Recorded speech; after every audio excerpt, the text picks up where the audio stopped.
Wahyu Yesus yang disampaikan kepada Nabi Yohanes. Di video pertama, kita menelusuri bagaimana Yohanes menyusun nubuatan apokaliptik ini sebagai sebuah surat edaran kepada ketujuh jemaat di Asia Kecil untuk menantang dan menguatkan orang-orang Kristen yang sedang mengalami penderitaan oleh karena sikap apatis dan penganiayaan di bawah kekaisaran Roma. Kita juga menemukan simbol utama yang digunakan Yohanes untuk Yesus, yakni anak domba yang disembelih, yang telah menaklukkan musuh-musuhnya dengan mati bagi mereka. Anak domba itulah yang pada akhirnya bisa membuka gulungan kitab yang berisi tujuan Allah untuk mendatangkan kerajaannya di bumi seperti di surga. Di bagian pembukaan gulungan kitab tersebut, terdapat peringatan akan penghakiman, mirip dengan tulah-tulah atas bangsa Mesir. Dan sama seperti Firaun, bangsa-bangsa tidak mau bertobat. Lalu Yohanes memperkenalkan pasukan multi etnis dari anak domba. Dan gulungan kitab yang terbuka itu menyingkapkan misi aneh mereka, yaitu mengikuti anak domba dengan menjadi saksi bagi keadilan dan belas kasihan Allah di hadapan bangsa-bangsa yang buas. Meskipun itu bisa mendatangkan maut bagi mereka sendiri. Dan mereka akan menaklukkan binatang itu dengan memberikan hidup mereka. Sama seperti anak domba. Dan inilah yang akan menggerakkan hati bangsa-bangsa itu untuk bertobat. Di bagian selanjutnya dari kitab ini, Yohanes akan menunjukkan gambarannya tentang binatang ini dan permusuhannya dengan umat Allah. Dan bagaimana keseluruhan kisah ini akan berakhir. Setelah 7 sangkakala, Yohanes menghentikan parade angka 7 dan menggantinya dengan serangkaian penglihatan yang disebutnya dengan tanda-tanda. Secara harfiah kata itu berarti simbol-simbol, dan pasal-pasal ini dipenuhi dengan hal-hal tersebut. Penglihatan-penglihatan ini menjabarkan pesan dalam gulungan kitab yang terbuka dengan lebih dalam lagi. Penglihatan pertama mengungkapkan pertempuran spiritual kosmik yang ada di balik penderitaan 7 jemaat di bawah penganiayaan Romawi. Ini adalah manifestasi dari konflik kuno yang berawal di Kejadian pasal 3. Ular yang mewakili sumber semua kejahatan digambarkan sebagai naga. Naga ini menyerang seorang wanita dan keturunannya. Mereka mewakili Mesias dan umatnya. Dan Mesias mengalahkan naga itu melalui kematian dan kebangkitannya. Dan naga itu dilemparkan ke bumi. Di sanalah naga itu mengilhami kebencian dan penganiayaan terhadap umat Mesias. Tapi mereka akan menaklukkan naga itu dengan menolak pengaruhnya, meskipun itu dapat membunuh mereka. Yohanes ingin menunjukkan kepada semua jemaat bahwa musuh mereka yang sebenarnya bukanlah Roma, dan bukan juga bangsa lain atau orang lain.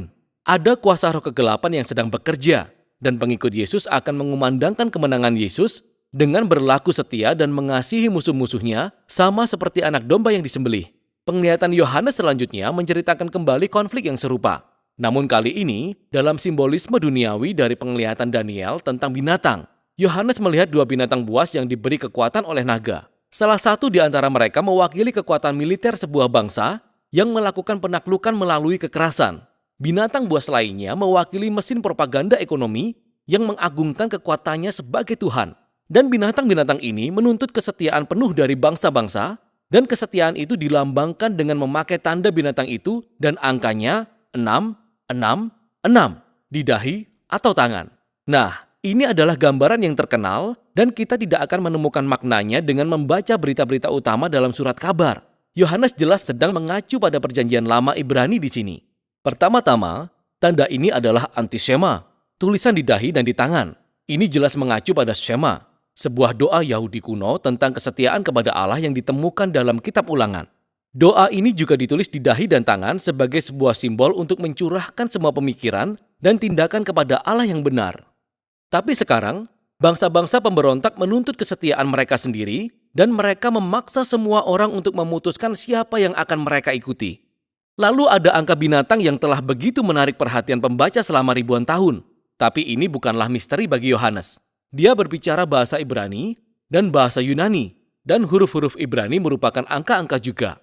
Jika kita mengeja kata-kata Yunani, Kaisar Nero, dan kata binatang dalam bahasa Ibrani, masing-masing berjumlah 6, 6, 6. Nah, Yohanes tidak sedang mengatakan bahwa Nero adalah satu-satunya penggenapan dari penglihatan ini. Nero hanyalah contoh terbaru dari pola kuno yang dikemukakan oleh Daniel, bahwa bangsa-bangsa akan menjadi binatang buas ketika mereka mengagungkan kekuatan dan keamanan ekonomi mereka sendiri sebagai Tuhan yang palsu dan kemudian menuntut kesetiaan total. Jadi Babel adalah binatang buas itu pada zaman Daniel, kemudian diikuti oleh Persia, Yunani, dan sekarang Roma di zaman Yohanes. Jadi istilah itu berlaku bagi bangsa lain yang bertindak dengan cara yang sama. Ada raja lain yang berdiri menentang bangsa-bangsa yang kejam dan naga itu. Dia adalah anak domba yang disembelih. Dia bersama pasukannya yang telah menyerahkan hidup mereka untuk mengikutinya. Dan dari Yerusalem baru, nyanyian kemenangan mereka dikumandangkan kepada bangsa-bangsa, dan ini disebut Yohanes sebagai Injil yang kekal.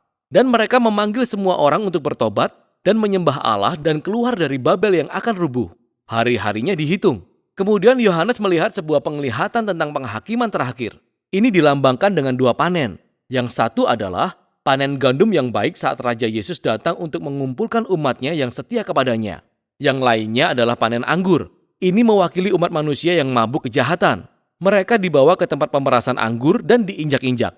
Nah, di sepanjang semua penglihatan ini, Yohanes menyuguhkan pilihan yang tegas di hadapan 7 jemaat. Akankah mereka menolak iming-iming Babel dan mengikuti anak domba, atau akankah mereka mengikuti naga itu dan menderita kekalahan? Sekarang ketika pilihannya sudah jelas, Yohanes mengulangi siklus terakhir dari 7 penghakiman ilahi, yang disimbolkan dengan penuangan 7 cawan. Sekarang kita tahu dari gulungan anak domba dan dari simbol dalam penglihatan, bahwa banyak di antara bangsa-bangsa yang bertobat. Tapi saat tulah-tulah dalam kitab Keluaran diulang dan dicurahkan melalui cawan-cawan itu, ada banyak orang yang tidak mau bertobat. Mereka menolak dan mengutuki Allah seperti Firaun. Jadi semuanya mengarah kepada cawan ke-6 saat naga dan binatang buas itu secara bersama-sama mengumpulkan bangsa-bangsa untuk berperang melawan umat Allah di tempat yang disebut Harmagedon. Ini menunjuk pada sebuah dataran di Israel Utara di mana banyak pertempuran dilakukan oleh Israel melawan bangsa-bangsa yang menyerang mereka. Dan beberapa orang berpikir bahwa cawan ke-6 ini mengacu pada pertempuran masa depan yang sesungguhnya. Dan beberapa orang lainnya berpikir bahwa itu adalah metafora tentang hukuman terakhir Allah atas kejahatan.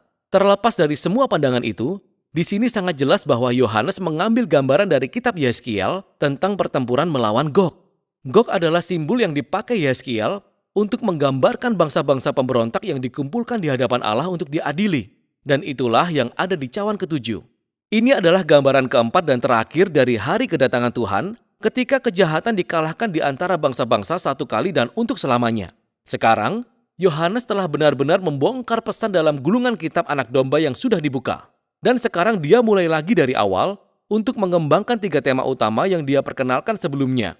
Jatuhnya Babel, peperangan terakhir untuk mengalahkan kejahatan, dan kedatangan Yerusalem baru. Dan masing-masing tema ini mengeksplorasi kedatangan terakhir kerajaan Allah dari sudut yang berbeda. Pertama, jatuhnya Babel.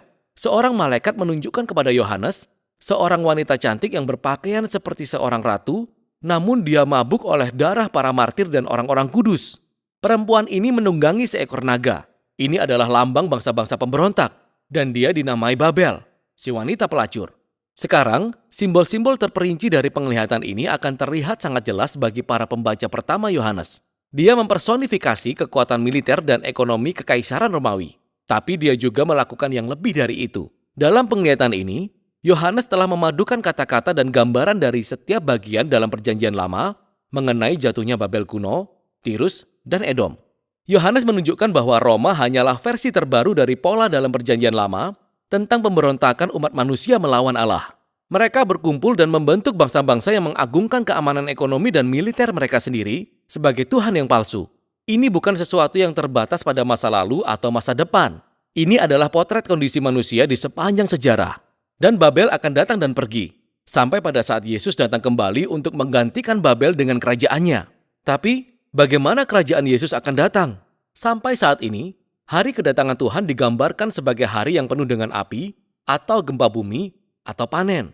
Dan sekarang, ini digambarkan sebagai peperangan akhir yang diceritakan 2 kali. Ini diakhiri dengan kebangkitan para martir. Sekarang Yohanes membawa kita kembali ke cawan ke-6, di mana bangsa-bangsa berkumpul untuk menentang Allah. Dan tiba-tiba saja, Yesus muncul. Dia adalah pahlawan besar. Dia adalah firman Tuhan yang menunggang kuda putih, dan dia siap menaklukkan kejahatan dunia. Tapi perhatikan, dia sudah berlumuran darah sebelum pertempurannya dimulai. Dan itu adalah darahnya sendiri. Dan satu-satunya senjata yang dimilikinya adalah pedang di mulutnya. Ini adalah gambaran yang diadaptasi dari kitab Yesaya. Yohanes mengatakan kepada kita bahwa Harmagedon tidak akan penuh dengan pertumpahan darah. Namun, Yesus yang menumpahkan darahnya bagi musuh-musuhnya, sekarang datang untuk memproklamirkan keadilan. Dia akan meminta pertanggungjawaban dari mereka yang menolak untuk bertobat dari keikutsertaan mereka dalam menghancurkan dunia baik milik Allah.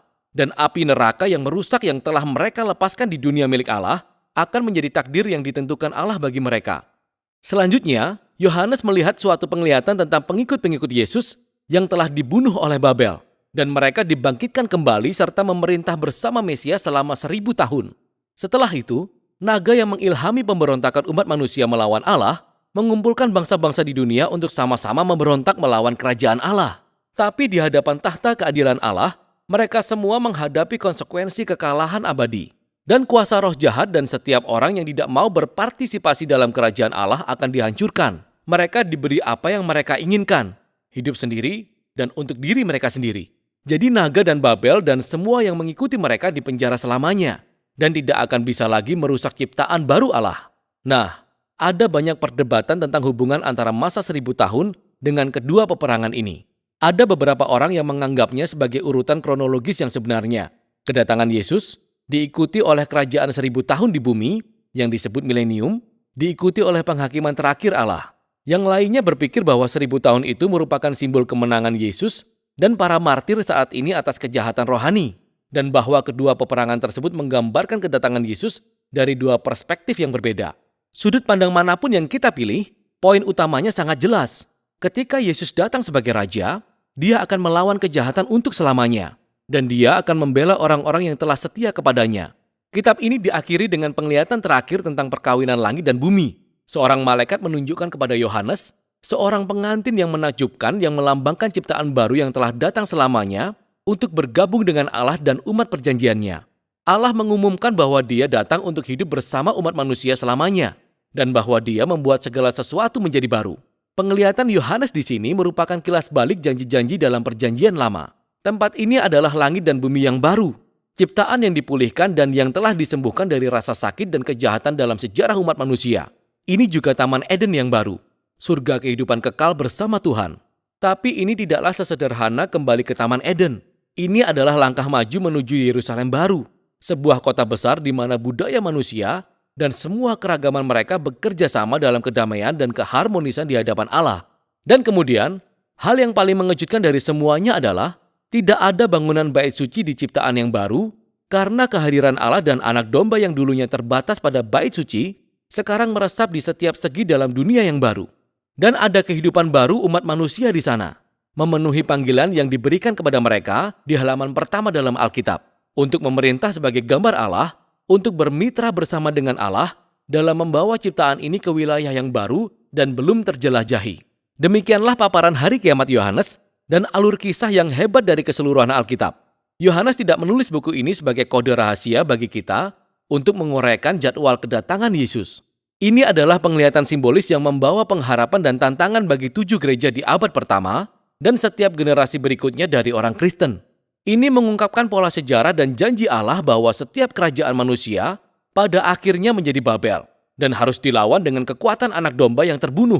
Tapi ada sebuah janji bahwa Yesus yang mengasihi dan mati bagi dunia ini tidak akan membiarkan Babel menjadi tidak terkendali. Dia akan kembali suatu hari nanti untuk menyingkirkan kejahatan dari dunia baik miliknya dan membuat segala sesuatu menjadi baru. Dan itu adalah janji yang harus memotivasi kesetiaan dalam setiap generasi umat Allah sampai Sang Raja datang kembali. Itulah isi kitab Wahyu.